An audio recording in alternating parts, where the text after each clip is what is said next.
बुलबुल और धनेश पक्षी। एक समय की बात है, धनेश पक्षी पक्षियों का राजा था, लेकिन छोटी सी भी गलती पर वो छोटे छोटे पक्षियों को जान से मार देता था। इसलिए एक दिन सभी पक्षी मिलकर अपना नया राजा चुनने की बात सोच रहे थे। वो सब बुलबुल को चुनना चाहते थे।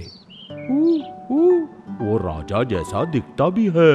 हाँ, और अगर चाहे भी तो हमें कोई हानि नहीं पहुंचा सकता। लेकिन ये बात धनेश को कौन बताएगा? वो कभी नहीं मानेगा। मेरे पास एक तरकीब है। मेरे साथ आना सुतहर, मुझे तुम्हारी मदद चाहिए। कुछ समय पश्चात, महाराज, हम सभी चाहते हैं कि परीक्षा देकर आप अपना स्वामित्व सिद्ध करें। आपको एक मोटी डाल पर बैठकर उसे तोड़ना होगा। अगर आप सफल नहीं हुए तो जो भी सफल होगा हमारा राजा बन जाएगा। बताओ, मैं कौन सी डाल पर बैठूं? उस डाल पर। मेरे सिवा और कौन उस डाल को तोड़ सकता है? चलो। धनेश ने अपनी पूरी शक्ति लगाकर उड़ान भरी। वो जोर से उस डाली पर बैठा, मगर डाली टूटी ही नहीं। जिसे भी इस परीक्षा में शामिल होना है, उसे इतनी ही मोटी डाली पर बैठना होगा। हमारा प्रतियोगी बुलबुल है। वो डाल ठीक है, मोटी है ना? ठीक है, वो डाल पहले से मोटी है। अगर बुलबुल उस डाल को तोड़ने में कामयाब रहा तो वो राजा बन सकता है। धनेश ये नहीं जानता था कि जिस डाल पर बुलबुल बैठने वाला था, उसे सुतहर ने पहले से ही पूरी तरह कुरेद दिया था। छोटा सा धक्का उस डाल को तोड़ सकता था। जब बुलबुल उस पर बैठा तो वो डाल टूट गई। ये कैसे हुआ? उसने उस डाली को तोड़ दिया। धनेश ने अपनी हार मान ली और वो वहां से चला गया। बुलबुल पक्षियों का नया राजा बन गया। बुद्धि बल से श्रेष्ठ है। चतुर बकरा। एक दिन एक भूखा भेड़िया खाने की तलाश में जंगल में भटक रहा था। उसने एक पथरीली जमीन के पास एक हरे भरे घास की जमीन देखी। वहां उसने देखा कि एक बड़ा और मोटा बकरा घास खा रहा था। वाह, लगता है भोजन का इंतजाम हो गया। वो धीरे से उसकी ओर बढ़ा, लेकिन बकरा सावधान था। उसने भेड़िए की तरफ देखकर कहा, तुम तो बहुत कमजोर और भूखे लगते हो। मुझे खुशी होगी अगर तुम मुझे अपना भोजन बना लोगे। किसी को बचाने के लिए किसी दूसरे को तो समर्पण करना ही पड़ता है। ये सुनकर भेड़िए को आश्चर्य हुआ। तुम तो बहुत दयालु हो। पर तुम मुझे खाओगे कैसे? मैं तो बहुत बड़ा हूँ। तुम यही अपना मुंह खोलकर खड़े रहना। मैं पहाड़ पर चढ़ता हूँ। मैं वहां से दौड़कर सीधे तुम्हारे मुंह में घुस जाऊंगा। फिर तुम मुझे पूरा निगल लेना, ठीक है? मूर्ख भेड़िए ने वैसा ही किया जैसा बकरे ने कहा। वो जमीन पर खड़ा रहा। चतुर बकरा पहाड़ पर चढ़ गया। वहां से वो तेज गति से भेड़िए की ओर दौड़ने लगा। भेड़िया वहां इंतजार कर रहा था। बकरे ने भेड़िए के सिर पर तेज वार किया। भेड़िया बेहोश होकर गिर गया और बकरा, वो तो अपनी जान बचाने के लिए वहां से तेजी से भाग गया। सही समय बुद्धि का उपयोग करना चाहिए। कबूतर और चींटी। एक समय की बात है, एक पेड़ पर एक चींटी रहती थी। एक दिन वो खाने की खोज में डाली पर घूम रही थी। अचानक वो चींटी पैर फिसलकर डाली से नीचे पानी में गिर गई और बहने लगी। बचाओ, बचाओ, अरे मुझे कोई बचाओ। एक कबूतर ने चींटी को बहते और चिल्लाते हुए देखा। उसने चींटी की मदद करने का फैसला किया। चींटी की सहायता के लिए उसने एक पत्ता तोड़कर पानी में फेंका। उस पत्ते पर चढ़कर चींटी किनारे पर आ गई।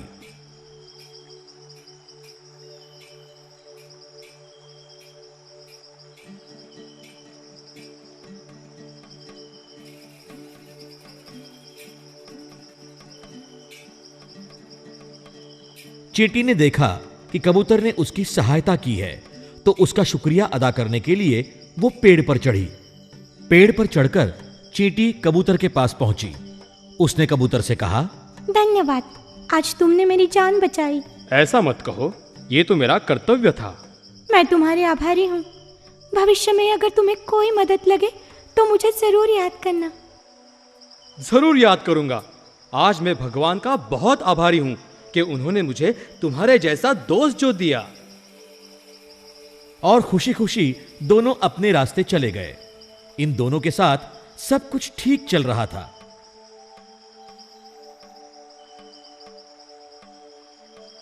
एक दिन जब चींटी अपना खाना लेकर अपने घर जा रही थी, अचानक उसके सामने दो पैर आ गए। उसने हैरान होकर ऊपर देखा। वहां एक शिकारी खड़ा था और उसके हाथों में धनुष और तीर था। चींटी ने देखा कि वो शिकारी किसी पर ध्यान से निशाना बांध रहा था। उसने तीर की दिशा में देखा तो वहां उसका दोस्त कबूतर था।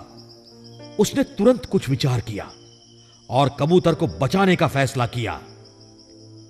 उसी क्षण उसने शिकारी के पैर को जोर से काट लिया। शिकारी दर्द के मारे चिल्लाने लगा।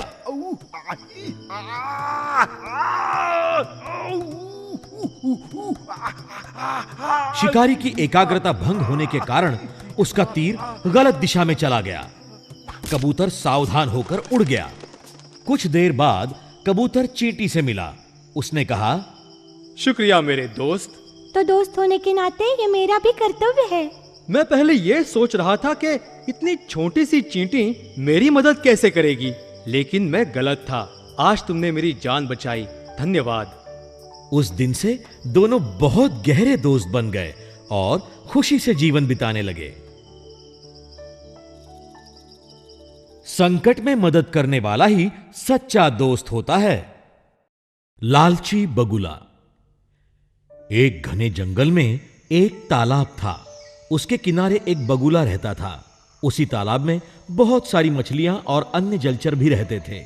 जब बगुला जवान था तब वो आराम से शिकार करके चैन से रहता था। अब बगुला बूढ़ा हो गया था और उसी तेजी फुर्ती से मछलियां नहीं पकड़ पा रहा था। अक्सर उसे भूखा रहना पड़ता था। एक दिन तो उसे दिन भर एक भी मछली नहीं मिली।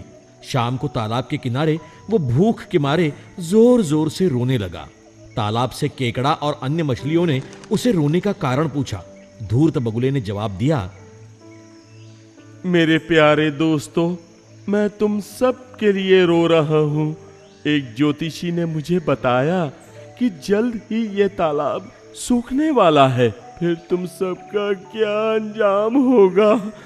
मैं भी यहीं पैदा हुआ और तुम सब की मौत के लिए बहुत दुखी हूं।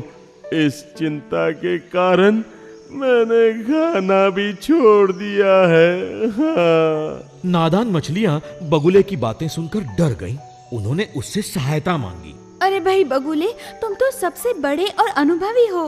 हमें इस संकट से बचाओ, हमारी मदद करो। धूर्त बगुला इसी मौके का तो इंतजार कर रहा था।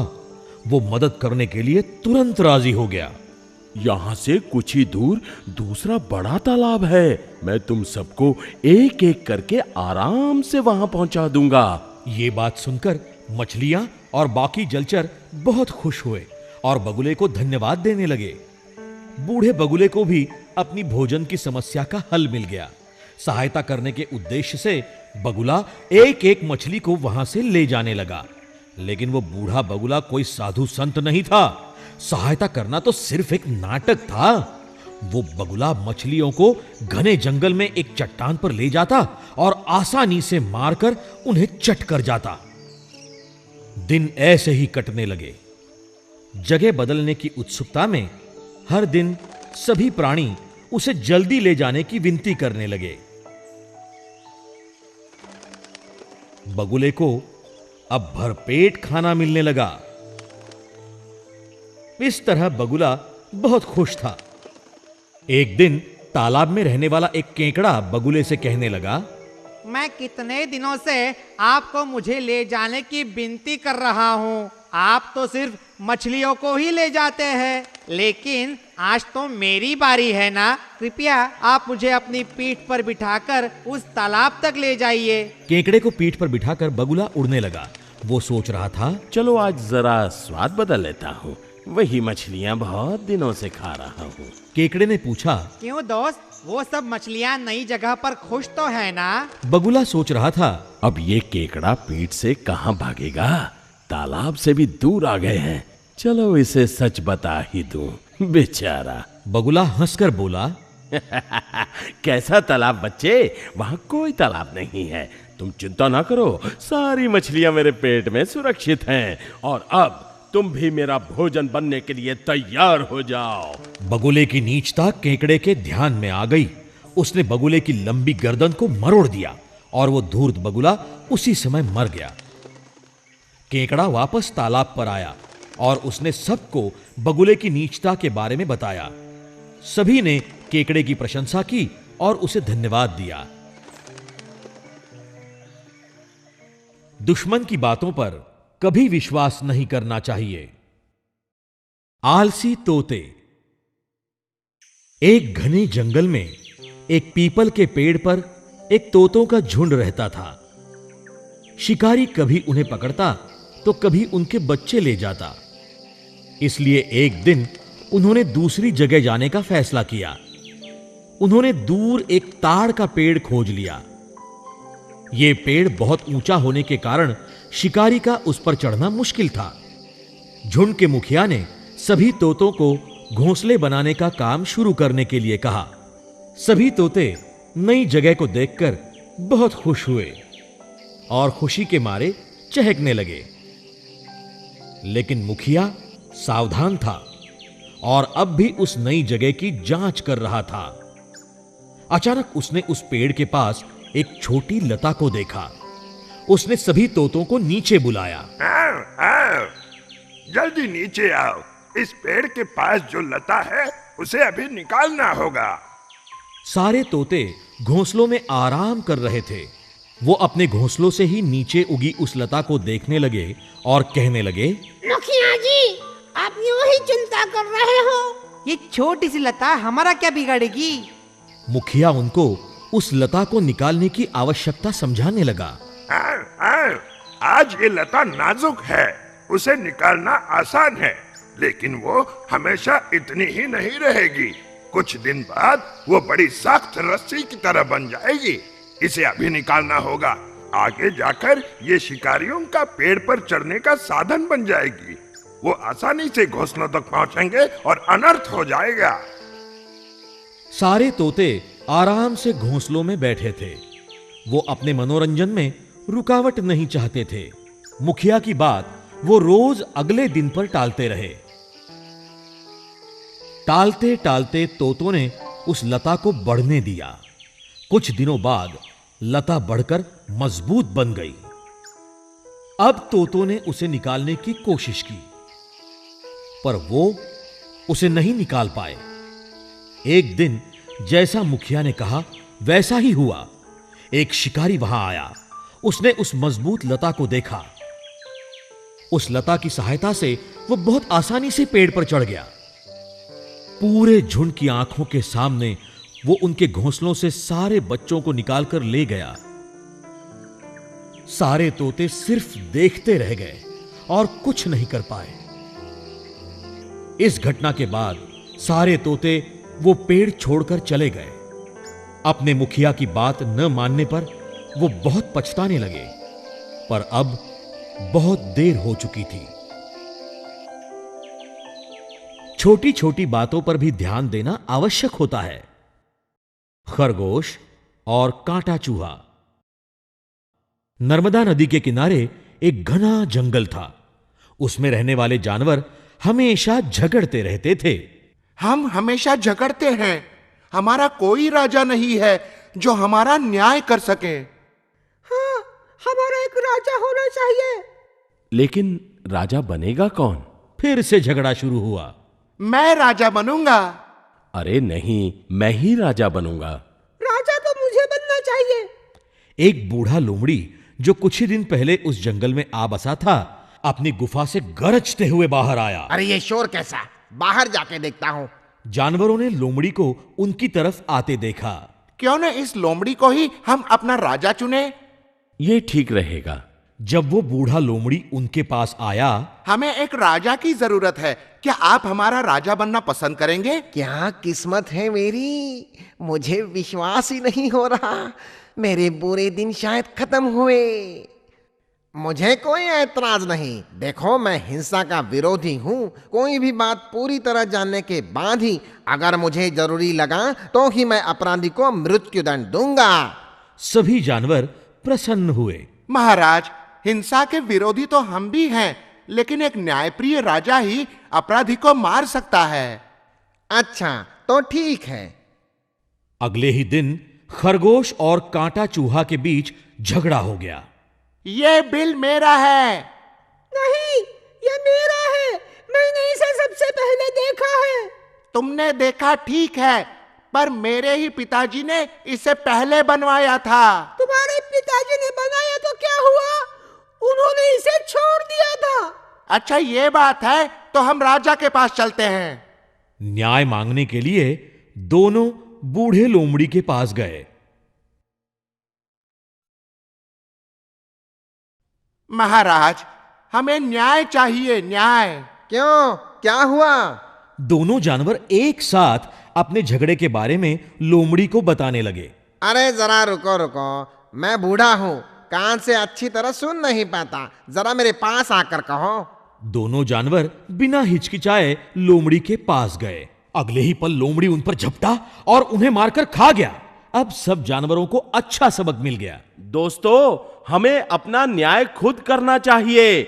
अजनबी पर विश्वास करके तो हम फंस गए। अजनबी पर विश्वास करना उचित नहीं। बाघ और सुतहर। एक दिन शिकार खाते वक्त एक बाघ के जबड़े में एक हड्डी का टुकड़ा फंस गया। उसने उसे निकालने की बहुत कोशिश की, लेकिन वो नहीं निकाल सका। जब तक ये हड्डी नहीं निकलेगी, मैं खाना नहीं खा सकता।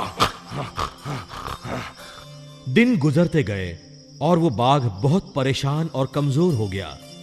एक सुतहर उसी पेड़ की शाखा पर बैठकर यह सब देख रहा था। उसने बाघ से बात की। क्यों भाई, क्या हुआ? तुम्हारे मुंह को क्या हुआ? जरा पास आके देखो, यहाँ एक हड्डी फंसी है। अरे हाँ, हड्डी तो बुरी फंसी है। मैं इसे निकाल सकता हूँ, पर तुम्हें मुझे हमेशा शिकार में हिस्सा देना होगा। बाघ ने सहमति दिखाने के लिए अपनी गर्दन हिलाई। सुतहर ने बाघ के मुंह से हड्डी निकाली और वो पेड़ पर जा बैठा। कुछ समय बाद बाघ ने एक जानवर का शिकार किया। अरे रुको तो जरा, अपना वादा तुम भूल गए। मुझे मेरा हिस्सा दे दो। बाघ ने सुतहर की तरफ देखकर बहाना बनाने का निर्णय लिया। कौन हो तुम? मैं तुम्हें शिकार में हिस्सा क्यों दूं? सुतहर चकित रह गया। क्या एहसान फरामोश, भूल गए? मैंने ही तुम्हारे मुंह से हड्डी निकाली थी, इतनी जल्दी भूल गए? बाघ जोर से हंसने लगा। जंगली जानवर पर विश्वास? मैं चाहता तो तुम्हें आसानी से मार सकता था। अपनी खैर मनाओ कि हड्डी निकालते वक्त मैंने तुम्हें मारा नहीं। तुमने मुझे धोखा दिया, लेकिन मैं भी कमजोर नहीं हूँ। मत भूलना, मेरी चोंच बहुत तेज है। बाघ ने सुतहर को अनदेखा किया। उसने उसे कुछ नहीं दिया। मेरा भी हिस्सा खाके चैन से सो रहे हो, अभी मजा चखाता हूँ। सुतहर ने नीचे उतरकर बाघ की एक आंख अपनी तेज चोंच से फोड़ दी। बाघ की आंख से खून बहने लगा। दर्द के मारे वो चिल्लाने लगा। अरे निर्दयी, तुमने मेरी आंख फोड़ दी। खैर मनाओ, मैं चाहता तो तुम्हारी दोनों आंखें फोड़ देता। मेरा एहसान मानो, मैंने ऐसा नहीं किया। अब जाओ यहां से। किसी की कमजोरी का फायदा उठाना गलत है।